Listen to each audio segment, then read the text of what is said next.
Good afternoon and welcome everyone to this last edition of the SHAIO webinars in 2023. First of all, as always, let me tell you that this session will be recorded from now on. And second, we can start. It's a pleasure for us to introduce today our speakers. Professors Rosita Pretaroli and Francesca Severini. Rosita is from the University of Macerata. Rosita is PhD in economics from the Polytechnic University of March and currently is associate professor in economic policy at the University of Macerata. She obtained a national academic qualification for full professor in the domain of economic policy. Her research activity mainly pertains to the input-output and the general equilibrium analysis and is specialized in the construction of models, databases, and policy scenarios. Her research focuses on impact analysis of fiscal policies, environmental policies, monetary policy, gender, and disaster analysis.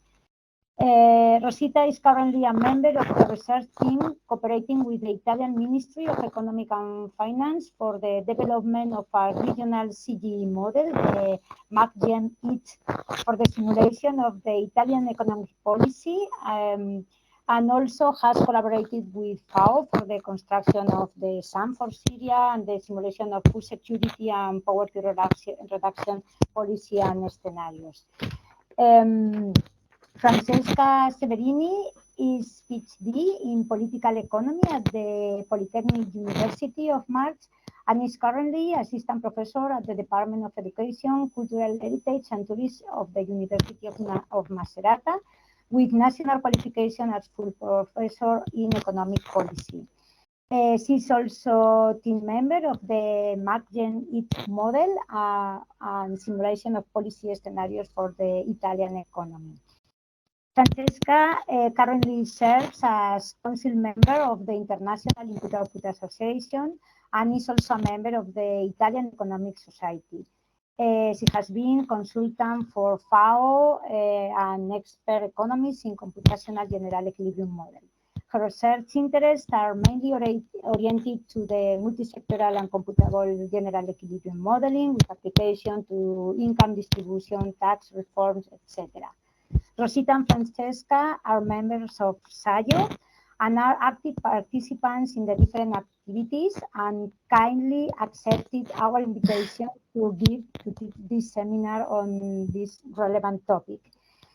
So the webinar today is entitled Weights Gender Disparity by Activity and Skills, Empirical Evidence in Italy. Thank you very much, Francesca, Rosita, and the floor is yours. Thank you. Thank you, Rosa. Thank you, all the members of this webinar, the participants of this webinar. I share my screen to show you the presentation. Hope you can all see. And first of all, let me thank Rosa, Jorge, Yolanda, and the team that the team that invited us to hold this seminar on this topic that is we are working on and from several years. And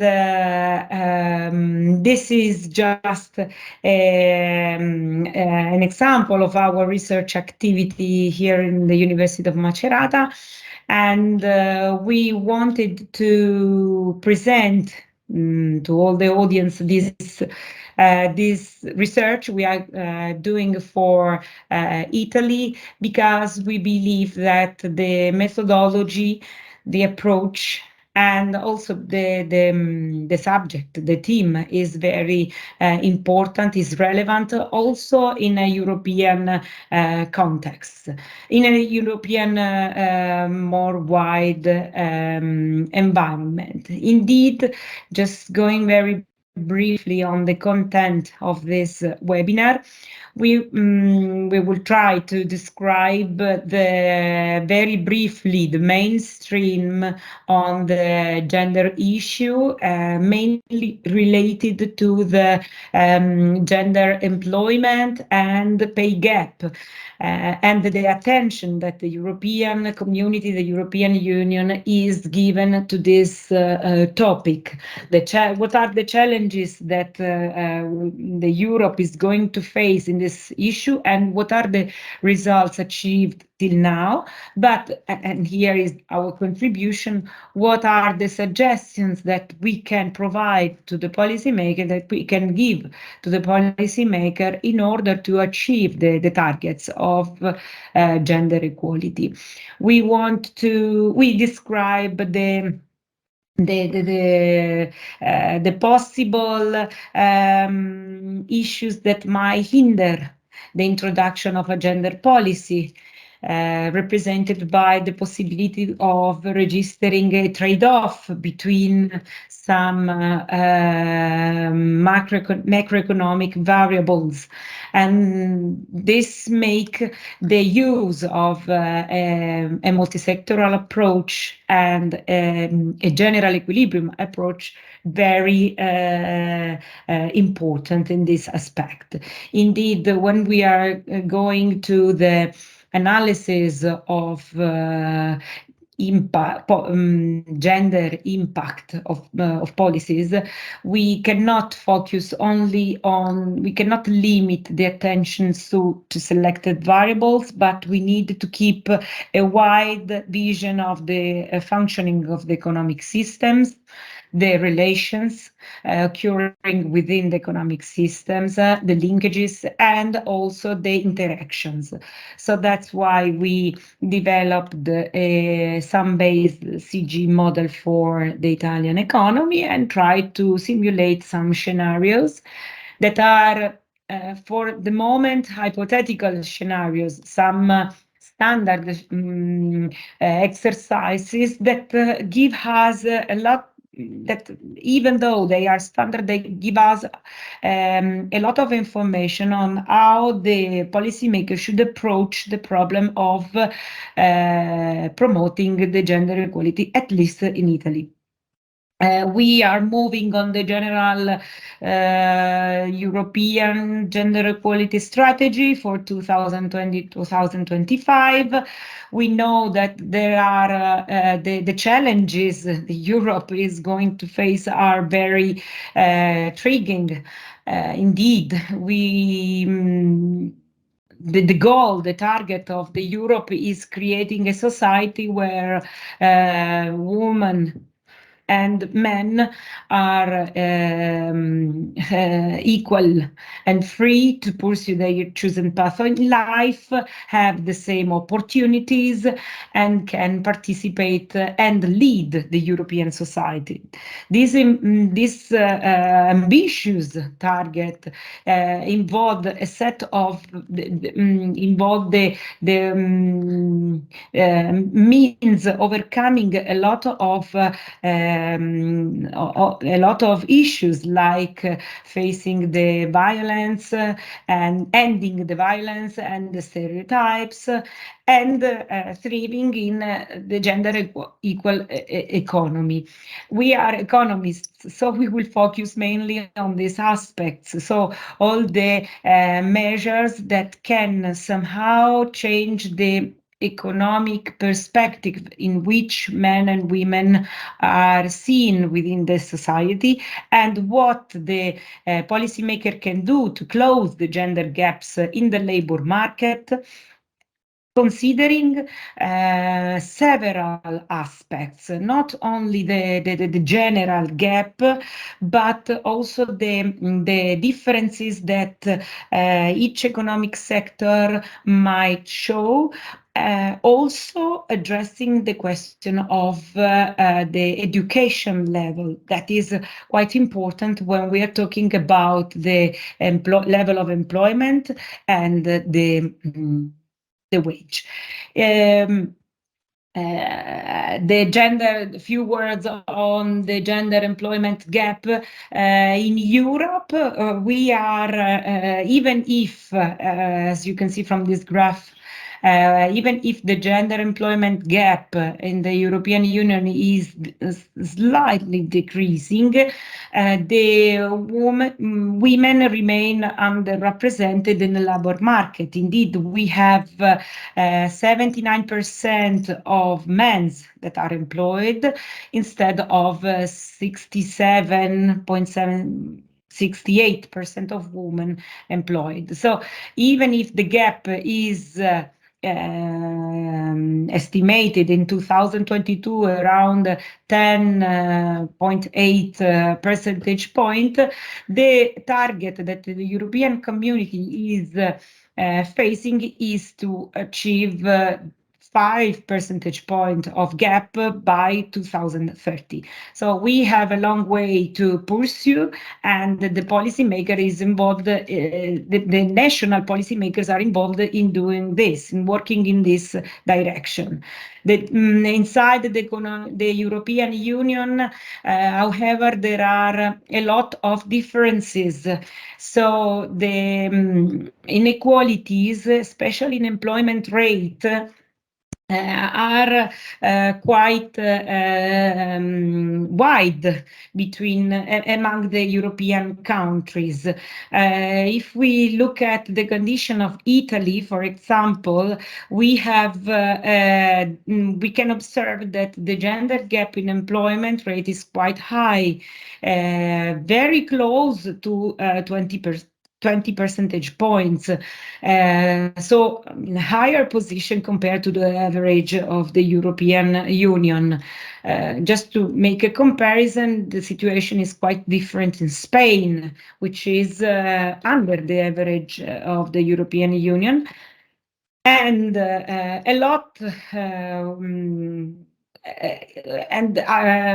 regarding the Italian situation, we have to do the target is quite far. In the last 3 years, the gap is still very wide, and so therefore a lot policy measures are required to try to close this gap.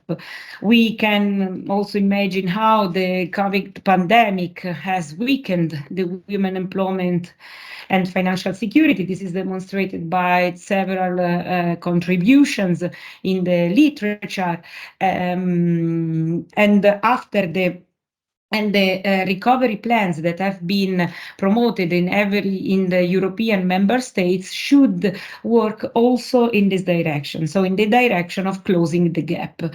If we look at the gender pay gap, so the difference between the hourly wage paid to men and the hourly wage paid to women, we can observe that the situation is among the European country is, as already observed, quite different. The women in the European Union earned in 2020 on average 30% less per hour than men. And this percentage is quite different. And those countries where the pay gap is very close, like just to make an example, Italy, cover some other situations, some other conditions that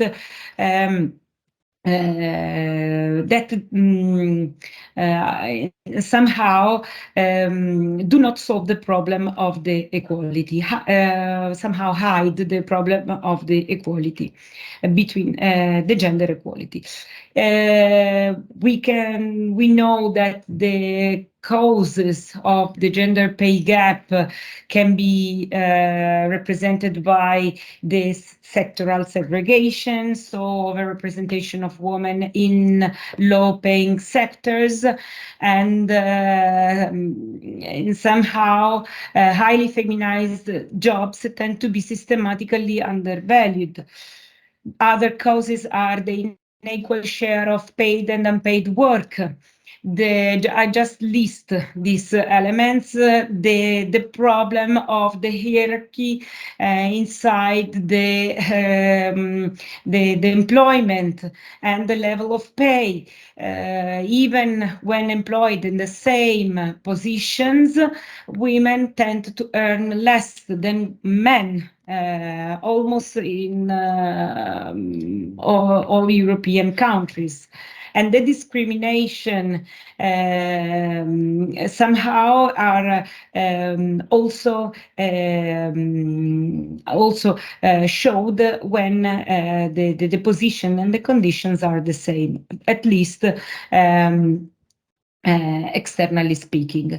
So when we want to deal with the gender pay gap, since most of the causes of this gap are still unexplained, we need to try to face this problem using a methodology that has a widespread, that has a general but still disaggregated approach.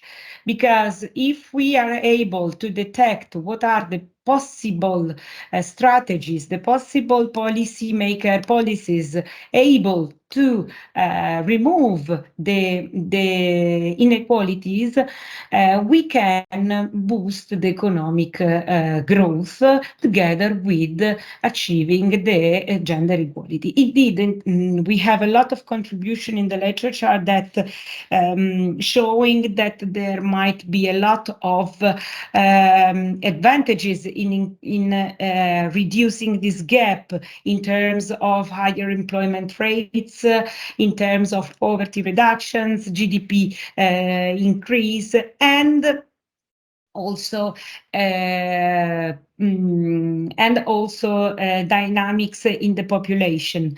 But the main issue is still choosing a policy strategy that avoid the possibility to get the trade-offs.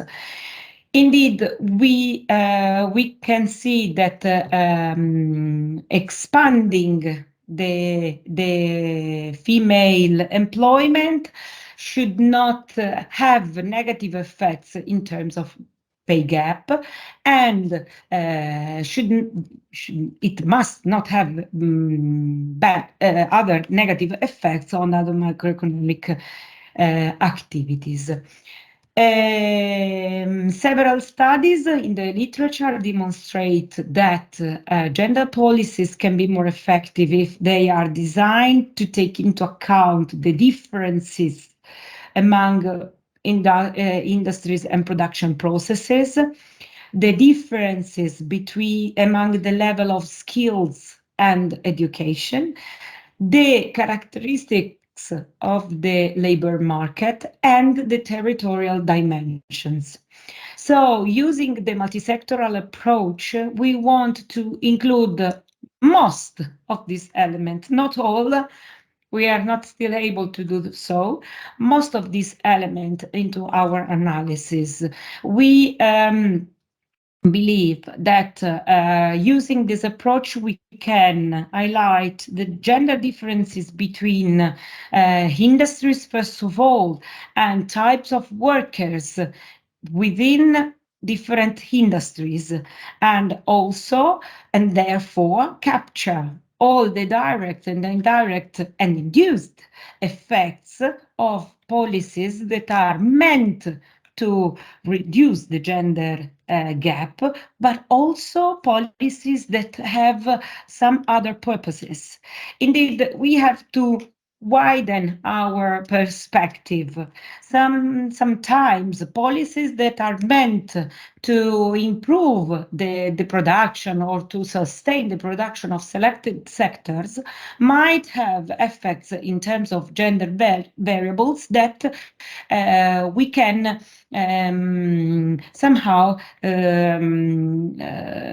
exploit, we can use as positive information.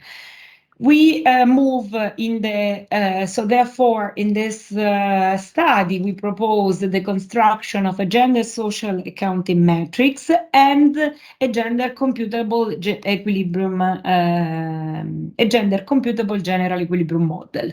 We are moving in the literature of this type of models. We can mention a lot of contributions in this field that follow that follow two main approaches. There is the gender disaggregation school, called school, and the two-system school. The first one is refers to a set of general equilibrium models that include the disaggregation into the production processes of the value added by gender, and just simply analyze the effects of policies and exogenous shocks within the formation of this value added by gender.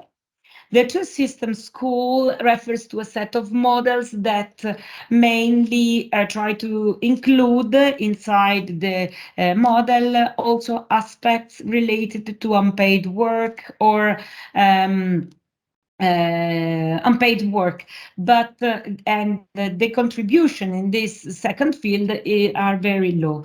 We move in the our contribution is refers to the gender disaggregation school, so the most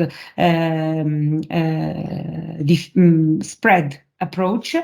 But we want to contribute to the literature by applying this study to a developed country, observing the gender disaggregation also by skills into all the production sectors, with the great disaggregation also of manufacturing activities and services. Indeed, when we refer to the studies related to this, to the literature, we are examining the conditions of countries that are developing countries. The construction of the social accounting matrix by genders refer to the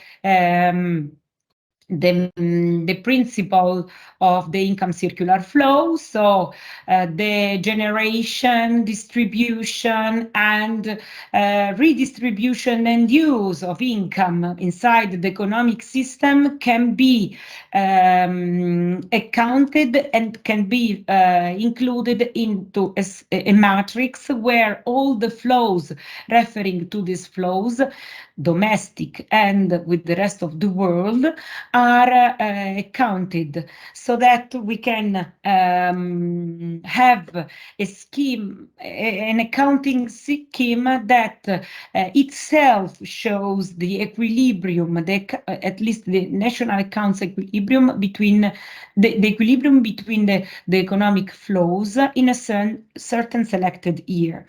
What we did in this approach is providing a more disaggregated social accounting matrix that will represent the optimal database to construct, to build the computable general equilibrium model whose parameters are calibrated on these values. In these terms, we want to, as you can see from this slide, we disaggregated the primary factors, components, especially the compensation of employees. We disaggregated compensation of employees and social contribution paid by activities, by skills, and gender. So we have a very deep, a very detailed representation of the workforce. We have 6 typologies of workers, male and female, and 3 different level of skills. So we can, and all the incomes generated by the economic activities are distributed to the households as gross national income, that collect mainly the incomes from labor. In this case, we focus only on the aspect related to the production, but this work can be much more detailed by including, and this is something that we can do in our future work, showing a disaggregation also in households groups by keeping into attention the characteristics, the gender aspect. This is not the blue sea, but the structure of the compensation of employees by activity, gender, and skill in Italy. The darker blue, so on the bottom, we have the share of male low-skill labor compensation of employees paid by each activity. We are considering 63 activities for the Italian economy. The lighter is the color, the higher is the level of skill. On the top of this graphic, we have the lightest colors representing the female compensation of employees by skills. On the top, we have high-skilled females. And just to have a look, you can see that the concentration of female labor is on the activities related to services and mainly to services and some manufacturer activities, but very few. Given this structure, we built our dynamic CG model that allows constructing formalizing the relations between activities and institutional sectors that go through the markets of primary factors and the markets of commodities. So in the market of primary factors, we have the activities demanding primary factors and the institutional sectors that own the resources that got the endowments, supplying these endowments and receiving the compensation for this. And the institutional sectors interact with the activities through the market of commodities by means of the final demand. But the final demand can be determined only when we are able to formalize the formation of disposable income by institutional sectors. And this is possible including, together with the compensations of primary factors, the transfers and the secondary income distribution occurring within the economic system. All these flows are the shares of transfer, the shares of, for example, the average taxes rates and the shares of transfers are all calibrated on the basis of some flows registered in the matrix I showed you before. So the model itself allowed the determination of the equilibrium in each period and maintain the characteristics, reflect the characteristics of the economic system. I don't know how much time I have. Just a few words on the model, on the production technology.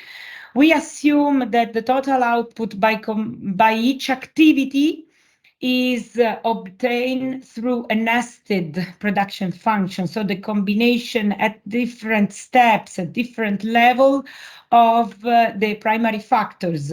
On the bottom of this scheme, we have the male and female workers. They are combined into a low-skilled and medium-skilled groups. So we assume that male and female, low-skilled male and female can be substitutable.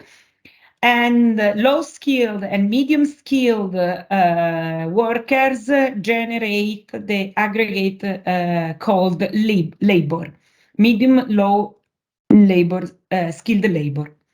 Then the high-skilled labor, that includes male and female high-skilled workers, is combined with capital to get another aggregate that together with labor, generate the value added by activity. Value added is combined with intermediate goods. In this case, we have Leontief production function, since we assume that there are no possibility of substitution among intermediate goods or intermediate goods and value added to generate the domestic output by activity. In our framework, we assume that the activity produce commodities, different commodities, because they might have primary or secondary production processes. So we can collect the domestic output by commodity and combine. We can combine the domestic output by commodity with the imports and generate the total supply of commodity. Total supply that must balance the total demand. The labor market, just to mention, is assumed to be non-competitive, in the sense that there is the possibility to have unemployment rates, positive and involuntary unemployment rates. And we assume in our model that per each category of worker, we have a negotiation between firms and trade unions, so that we have different level of salaries, showing allowing the possibility to substitute the labor forces, the workers, whenever there is a change in the average, in the relative price of workers. The elasticity of substitution is in this used to model this exchange between male and female, skilled and unskilled workers, are elasticity of substitution that are exogenous, and they are taken by the literature and on this field, mostly econometric estimation of these values, but they are all between 0 and 1, so that the substitution is possible, but is very low. Much time. I go to the just this one. I think it is important to show you how we calculated the gender pay gap. We solve a dynamic model, so for 5 years. So we have 5 periods. So we have in each period, we can calculate the new gender pay gap, and thus comparing these new indicators, we can observe what is the trend. If we are with our shock expanding the gender pay gap or reducing it, or if we have some other side effects in terms of employment gap.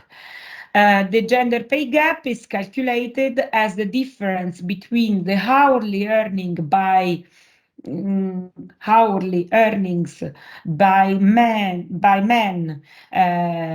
by industry and skills, the difference between the male and the female hourly earning by activity and skill on the hourly earning by male. This is the gender pay gap indicator suggested by the European Union to measure the gap in payment between men and male and female. Go to some numbers, some exercises. We propose 5 theoretical scenarios where we propose a change in the labor force, in the supply of labor force by gender. This is over the time, and we couple this change in the labor force with the hypothesis that the economic system is showing a positive growth rate. So what we want to see is what happened to the gender values. So the gender pay gap, the employment gap, when the economic system is growing during the time. And it represents our trend, our benchmark trend, our benchmark path. And what happens if when we have this growing path? What happens when the labor force increase, the labor supply increase? Once the male and once the female labor supply, because we want to test if policy measures introduced by the policymaker to expand the supply of the female labor supply or the male labor supply might have positive or negative effects in terms of macroeconomic variables. So if the government introduces some sort of incentives or some measures that stimulate the female labor force, what happened to the economic system? Is it enough if it is coupled with the economic growth to allow the gender equality, or does this measure require some other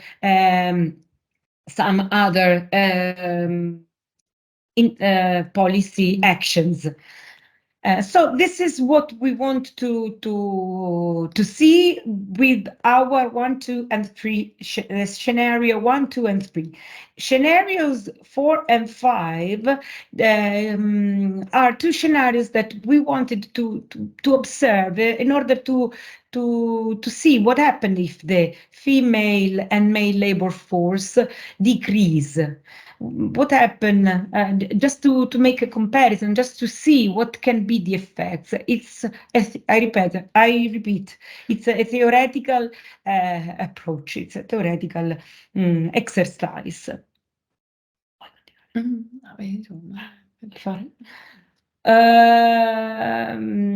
The first scenario, let's see some numbers. In the scenario number 1, we are assuming that the labor force is stable and the economic system is facing the economic growth, an exogenous economic growth, the growth of GDP by 1%. As we can observe by this change in the main macroeconomic variables, the economic growth stimulate the employment. Indeed, if we look at this is the unemployment rate change, percentage change compared to the previous year. So the total unemployment rate decreases over the time, and this decrease is involve both male and female and all the level of skills.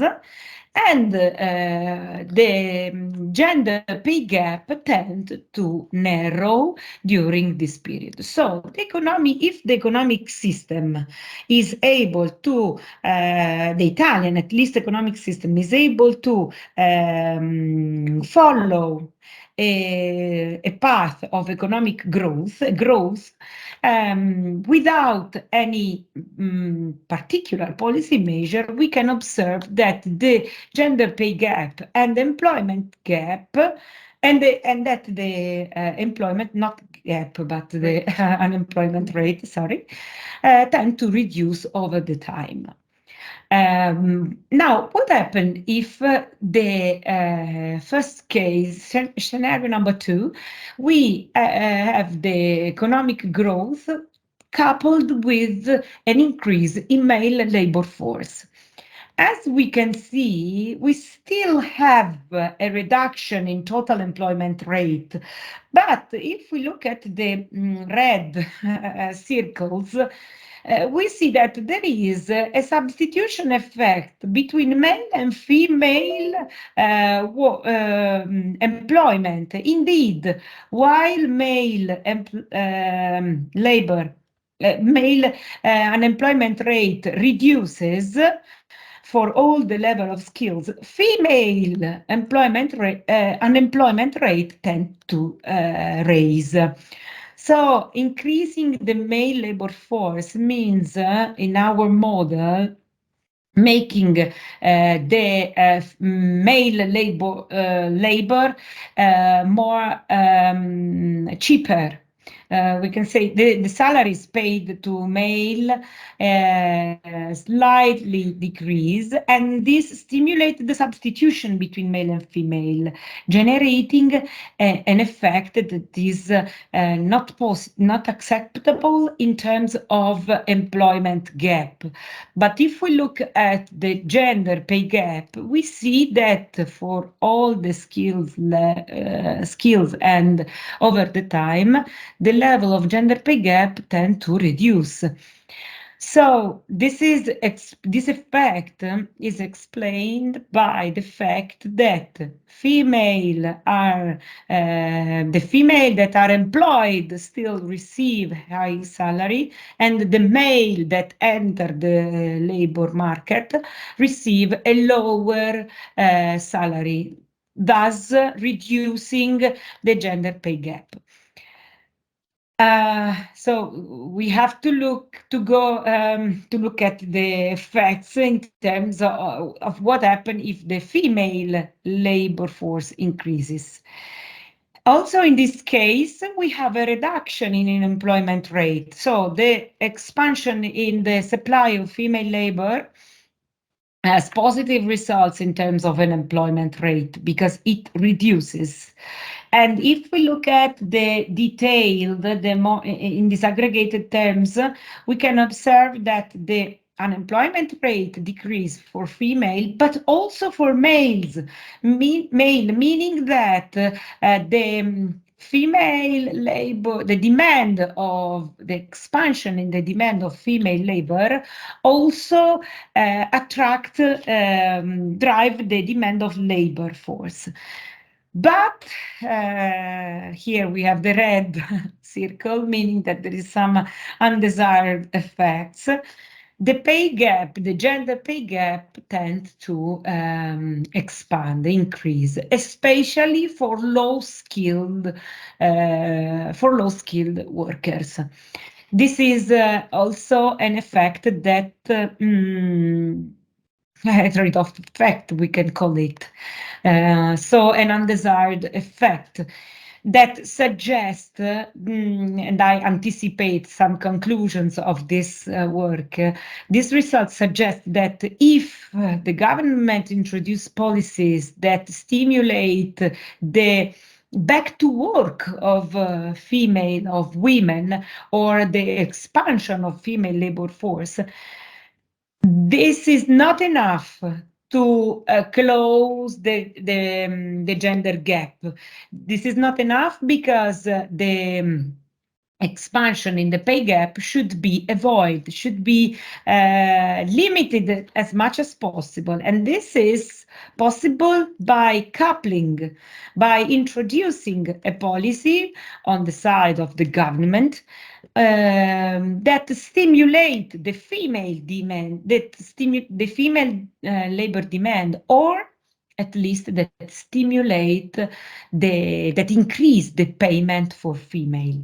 This might be done, for example, by providing some sort of incentives or reducing the female labor cost to the activities in order to make possible the raise somehow in female compensation, in the compensation of female workers in all skills, in all level of skills.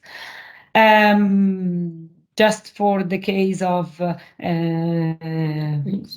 to study, for complete the framework, the scenario where we decrease the male labor force, again, show an effect that is, we can say, positive in terms of total unemployment rate, because the reduction in the unemployment rate registered for females, so when female are employed, we can observe that given the Italian economic structure, production structure, when female, the female labor demand raise, also the male labor demand raise too. These are two how can I say, two effects that goes together. The problem is that whenever we have this effect, we have an expansion and an increase in the pay gap. That is an outcome, an undesirable outcome. Just to complete, the decrease in female labor force show that the reduction in labor force in female labor force generate an effect in the total unemployment rate that is positive since it reduces, but this effect is only the combination of two opposite effects. The male unemployment rate reduces for all this level, the skills, but the female labor demand, so the female unemployment rate grows, and this is an undesired effect. The fact that the women are less employed have, however, we can say a positive effect on the gender pay gap. But this is a very, how can I say, this is this is something that does not convince us, in the sense that we cannot accept that the reduction of gender pay gap is due to the less employment of females. I reached the concluding remarks. So we can say that our work, this study, tried to show how the multisectoral approach can contribute to the study of related to the gender equality, in the sense that it is very helpful to show what happened to the gender pay gap in disaggregated terms, and looking at the different production processes, different composition of workforce, and this approach allow to measure the economic effects, desired and undesired, to select what are the possible policy actions, policymaker actions to achieve the targets of equality. The results show that with the labor force stability and exogenous economic growth is a positive element to reduce the employment and gender pay gap. However, we have to consider the limits of our analysis. That is, we assume that that in this model we do not have different level. We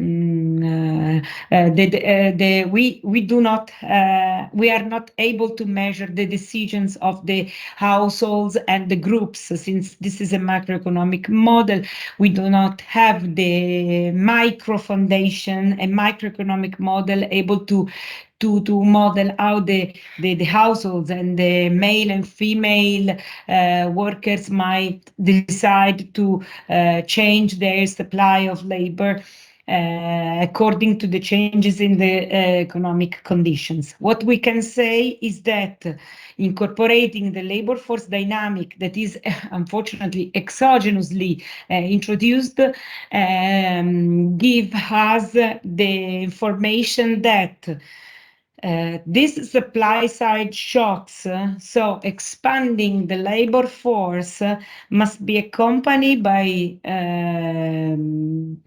with a demand side shock represented by an action by the policymaker that go in the direction of reducing the gender pay gap in order to avoid the trade-off between gender pay gap and gender employment gap. I don't know if I talked too much. Thank you very much for your attention. I was hoping to leave the floor to Rosita at a certain point of the presentation, but in the end, I did all. Rosita, I beg you pardon. Okay, thank you very much, Francesca. Thank you very much for this presentation. And now we have some minutes for some questions. You can raise your hands in the, in the screen. Jeffrey, please. Thank you, Rosa. Good to see you again. Rosita and Francesca, congratulations. This is really exciting work. I have an accounting question and a suggestion. The accounting question is, in the social accounting system, we make a distinction between individuals in terms of factor income receipts, and then the income is transferred to households as part of the institutional structure.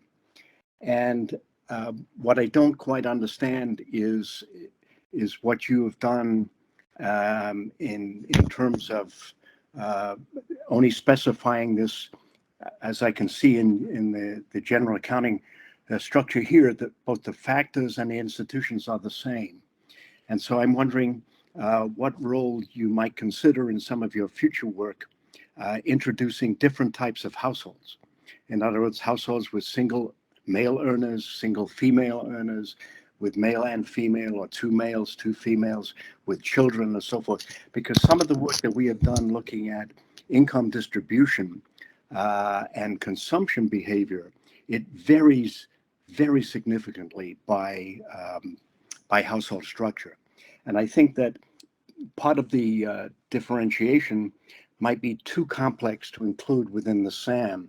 So my suggestion is that you might want to consider having some sort of micro-macro link here, where the micro behavior is modeled with that heterogeneity that I just addressed, but then it feeds back into the macro model in some clean fashion that you don't have to worry about all the various linkages in the SAM, which would become excessively complex.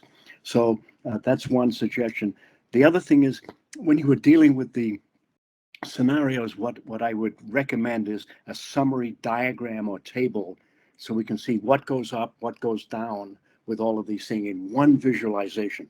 Because after your presentation, I could not remember. That's probably my problem, but I think it would be much more compelling in terms of getting your message across, that there's not a monotonic relationship across all the categories that you're looking at.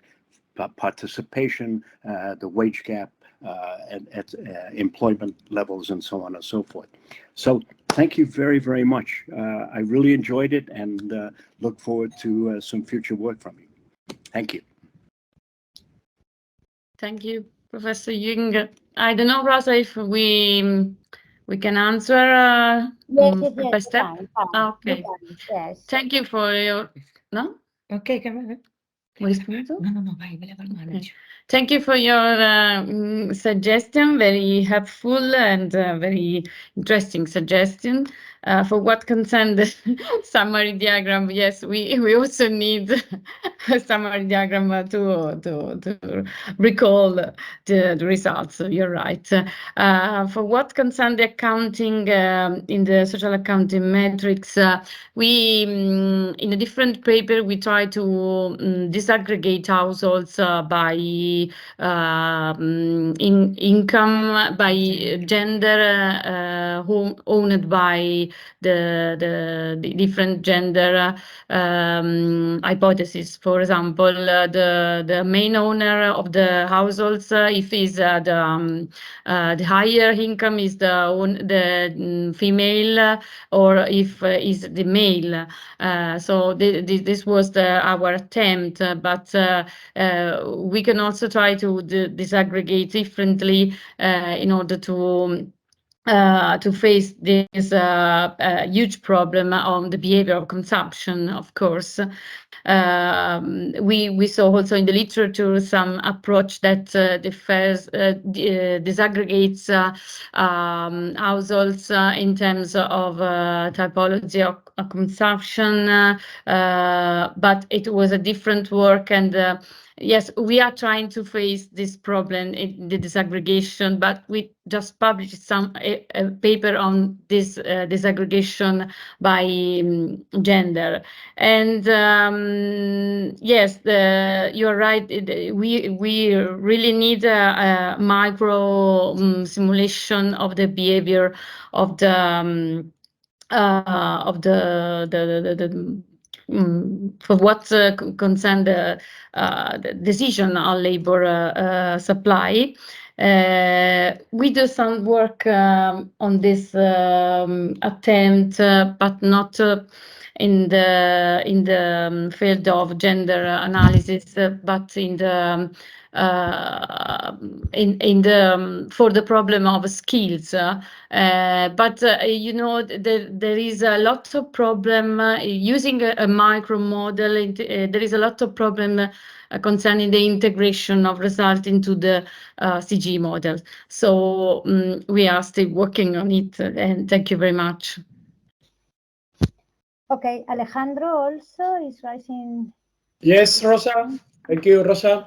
Thank you, everybody. Hello, everybody. To see again our colleague is always a pleasure, including to do online. So first of all, congratulations, Francesca and Rosita, for the paper, for the work, for the database, the social accounting matrix split in gender, and the full CG. I have one suggestion in the same line of Jeff, and one question about the suggestion.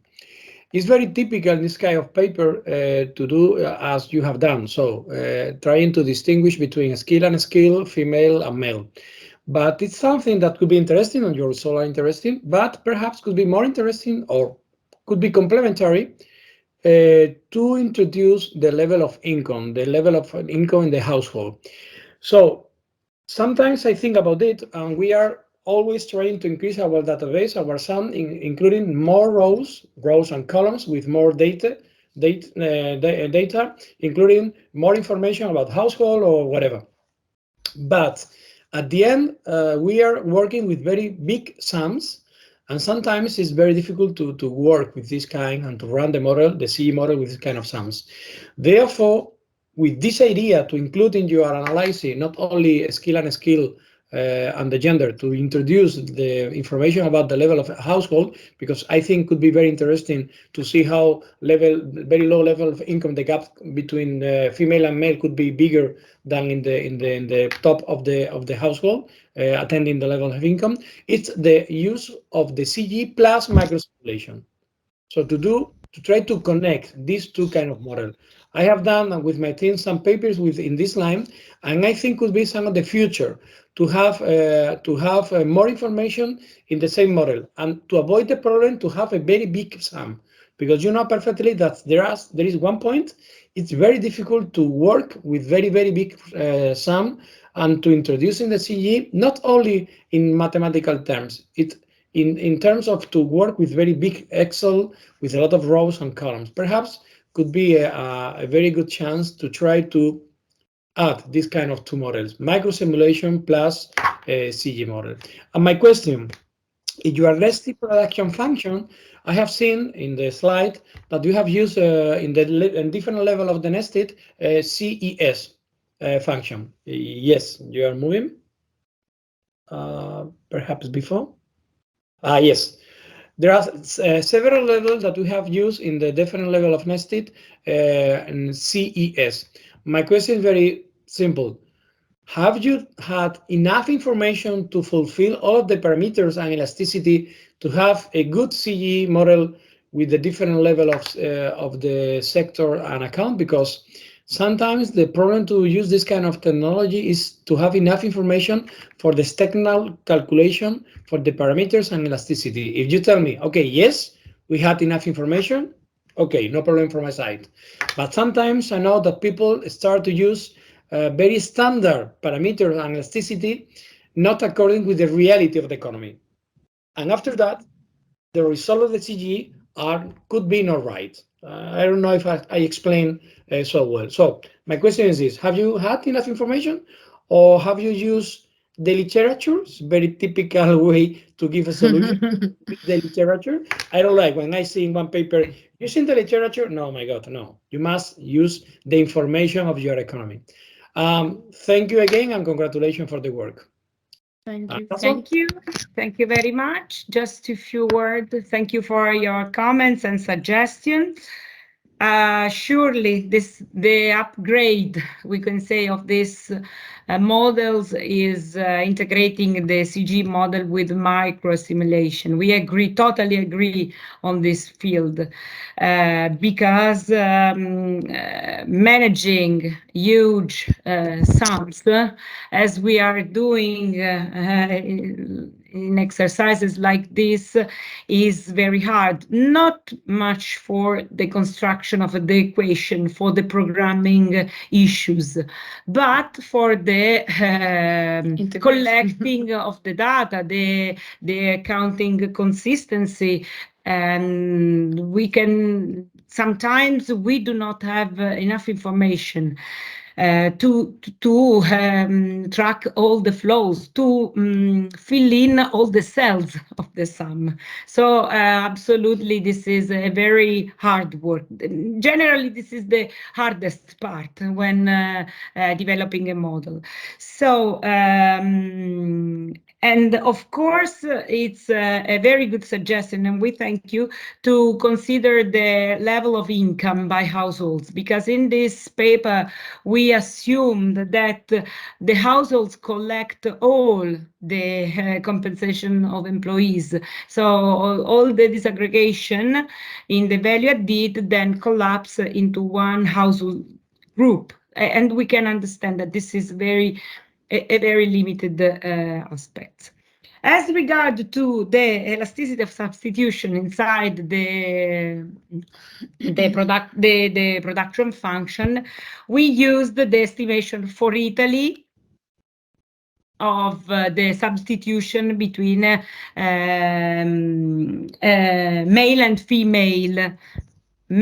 and female labor. and the elasticity of substitution estimated for Italy between labor and capital. So we have two different levels of elasticity, but we confess we do not have anything to hide. The elasticity of substitution is the same for all industries. Unfortunately, we do not have this detail. And we used the same elasticity between male and female in all skill groups. So male and female, if they are low skilled or high skilled, they have the same substitution. We thought that this is quite acceptable in the sense that we hope that male and female have the same elasticity of substitution independently from the level of skill. But we can understand that we know that having different level of elasticity by industry, it's hard. We do not have it. And we did some sensitivity analysis. They confirmed the results.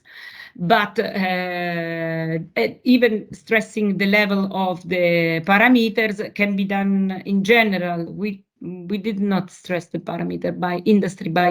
That's not what we did. Surely the effects can be different. Okay, only a very brief comment.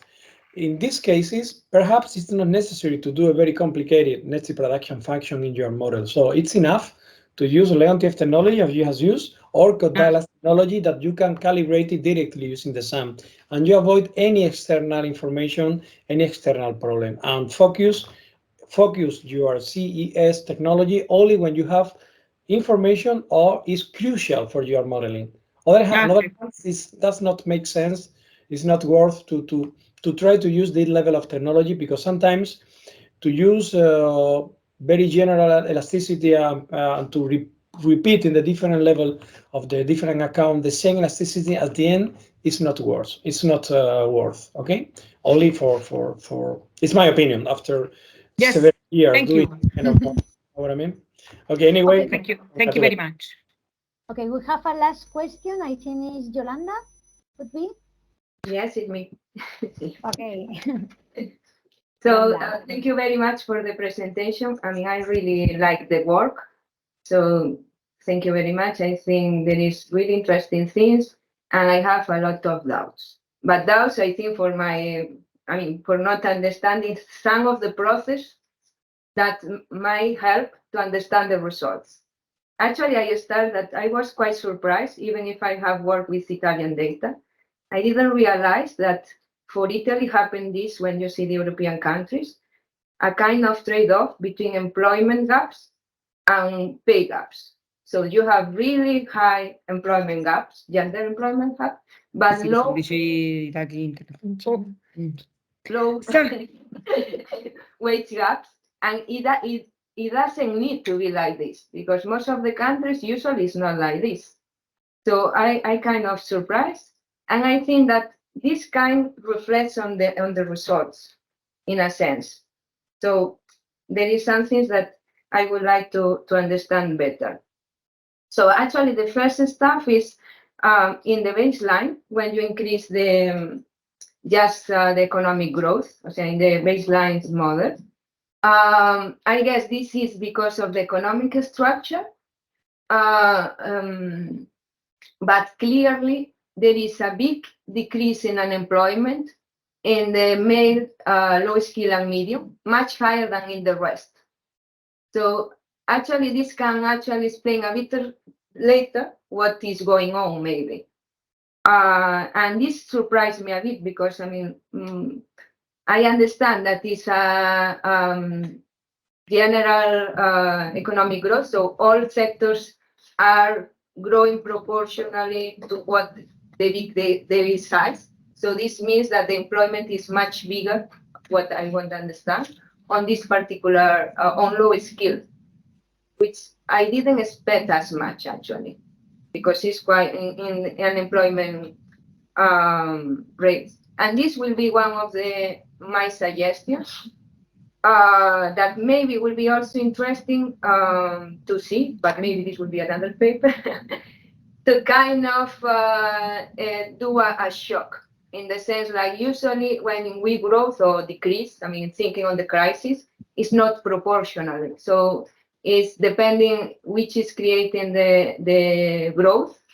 It can be more industrial or more services, and this can actually have a bias on the employment gap. So playing with this kind of simulation, if it's a general economic growth that is proportional, which I think might be the less likely, or doing kind of a shock, more focus on a particular sectors, thinking on what's going on in the economy. So this will be the first one. Then I maybe I'm not sure if I have well the concept of the labor force.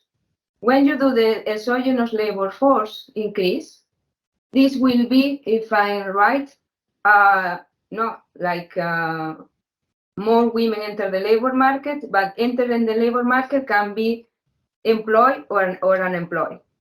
So not employed people. Yeah, because it really surprised me, the second simulation. Because if it's exogenous and it's imagine if there is no increase on economic growth, and you increase the if you increase the economic growth, I mean, if you don't increase economic growth and you increase the labor force, from my point of view, and it's exogenous, it should increase the unemployment. No, because nothing is generating the demand, so you have more people, and there is no increase of unemployment. In the second, you increase male, and the female I mean, this is really surprising how increased, which is the system that if you put more male, women lose their employment. I mean, because in general terms will be this, and male take the, I mean, I understand there is a change in the relative wages, but it's quite surprising how it's actually doing this kind of things, that you put men and they increase you decrease the employment rate when it should be the opposite. I mean, in what I will expect. And however you putting more men in the labor market, women are put out of the labor market. So I really, I don't, and my problem maybe is because of this increasing the general, maybe it's because since you are economic increasing in a proportional way, you are actually increasing the sectors where there is more men. So maybe relative, I mean, comparing the first and the second, maybe this what is explained, but it's a bit confusing for me, actually, in what is going on.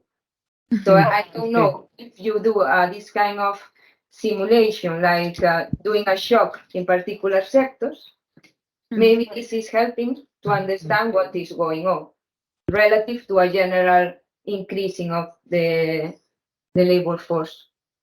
So this is, I mean, my suggestions. The question I think is really, really interesting to be able how there is actually these substitutions effects in the labor market, and clearly also really related with the skills. So thank you very much. Thank you. Thank Lot you. of things. Sorry for disturbing you while you were posing the questions. I didn't see that the microphone was open. Okay, so first point. Actually, the situation of Italy compared to other European countries is quite complex because we are under the European Union average if we consider the pay gap, but we are over the European average when we consider the employment gap. So we have a lower level of employed women that earn a salary that is quite similar to men's. But this is not the only, the reasons for this this strange behavior should be found in many other reasons that are also related to cultural, social conditions, the structures of the Italian economy that is very different if we compare the north with the south, and so on. We have a very, very serious problem of female engagement in work in the south of Italy, and we have a very serious problem with the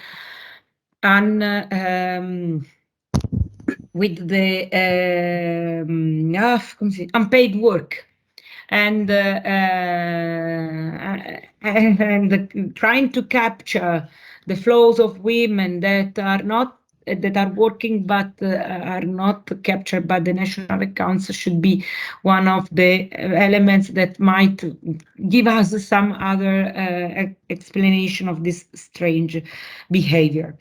Then in the scenarios, when we increase the female labor force, we are expanding the supply of labor, but the male or the female who enter in the labor force can be employed or not, depending on the demand of labor that is expressed by production processes.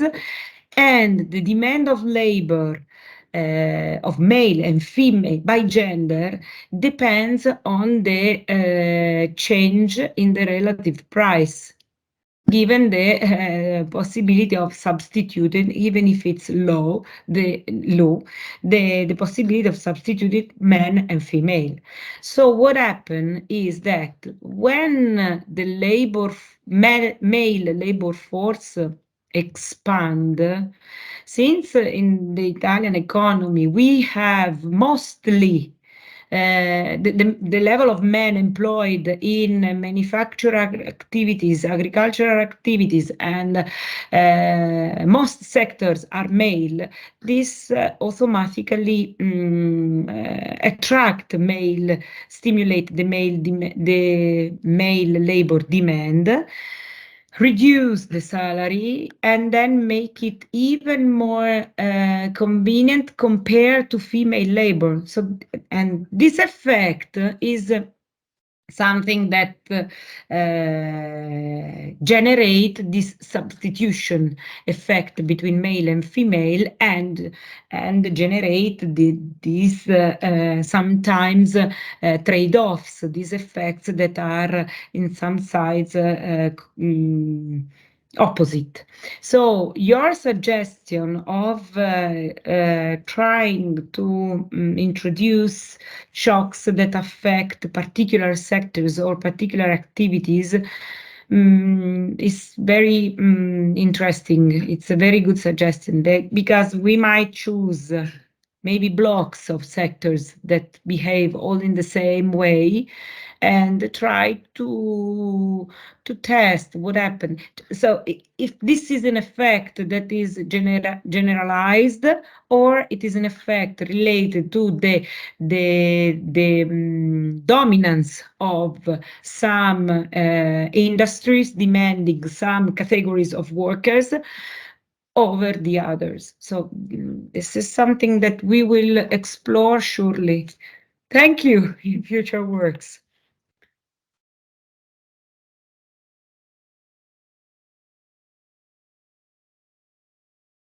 You're mute, Rosa. Okay, I say that. I think that we can finish here. Very, very interesting and nice discussion and presentation, of course. And I think that we can conclude. Thank you very much, Rosita. Thank you very much, Francesca, for being here. You know that you are always welcome to our webinars and all our activities. And I have started saying that this is the last activity this year for SHAIO, but we think to come back soon to announce the novelties for the next year, the new activities, and also more information on the possibilities of the jornadas the next year. So we keep in touch, and we hope to have good news soon. Okay. Okay, thank you. So, thank you very much, everyone, for joining. Saludos a todos. And keep in touch. Bye bye. Bye bye. Bye bye.